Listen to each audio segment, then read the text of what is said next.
Hello everyone, this is Tom Fox. I'm the Compliance Evangelist, and I'd like to welcome you to the December edition of my 2017 One Month to a More Effective Compliance Program podcast series, where each month I take a deep dive into a specific part of a best practices compliance program. In the month of December, I'm taking a deep dive into better written standards, which form the very backbone of your compliance program. Written standards include codes of conduct, policies, and procedures, and we're going to be taking a very deep dive into the design of all of these, training, and revising and updating. We'll also take a look at the information communicated by the Department of Justice on what specific policies should be included in your best practices compliance program, including policies on gifts, travel, business entertainment, charitable donations, facilitation payments, third parties, and cybersecurity. We'll also take a look at certain enforcement actions and opinion releases to see what other information we can glean from these. My sponsor this month is my Doing Compliance Masterclass. We recently concluded the first masterclass in November 2017. I'm co-hosting this with Jonathan Marks at Markham LLC. We will be putting on a full series of classes in 2018. Check back for details. This month's podcast series will give you information which will allow you to set up the very foundation of your compliance program. My podcast series on 1 month to a more effective compliance program is a part of the Compliance Podcast Network. Day 20, policies on extortion payments. The next area for exploration is policies on extortion payments, which are completely exempted out of coverage under the Foreign Corrupt Practices Act and many other international anti-corruption regimes. Extortion payments are made for any action which threatens or demands payments for your life, liberty, or health. They should be exempted out from your facilitation payments and your compliance program through specific language. You need to do this for a variety of reasons. First and foremost is your employees must understand that the company will support them if they are in any way threatened with harm, with arrest, physical detention, or their health and safety is threatened. As a compliance professional, you need to understand that they need to do whatever is necessary to get them out of such a situation. Some of the situations your employees might face are along the lines of the following. Employees are stopped by police, military, or paramilitary personnel, or militia, uniformed or not, at a designated or other checkpoints or places, and a payment is demanded as a condition of passage of persons or property. Next, employees are stopped at airport by customs or passport control personnel or military personnel, and a payment is demanded for the entry or exit of persons or property. Third, employees are asked by persons claiming to be security personnel, immigration control, or health inspectors to pay for an alleged required inoculation or other similar procedure. I was once faced with a situation where an employee was threatened with receiving a vaccination for yellow fever when he was departing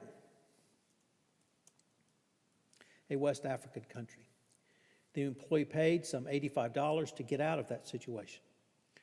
Unfortunately, he did not have the opportunity to call me to have the payment approved, because at that time we required all facilitation payments to be approved by the corporate office. However, he did the right thing. He took care of and did whatever he needed to get out of the situation. I instructed him to submit the $85 payment as a travel expense and writing it out in a 4-sentence paragraph attached to his expense report. The documentation proved that payment was not a facilitation payment. It was clearly an extortion payment. The key for your extortion payment policy is that there be proper documentation. But more than simply the documentation is that you must specifically list extortion payments in your books and records. So you will not be suspected of hiding such payments by describing them as something else. If you do that, obviously you'll violate the books and records part of the FCPA, even if extortion payments are exempted out.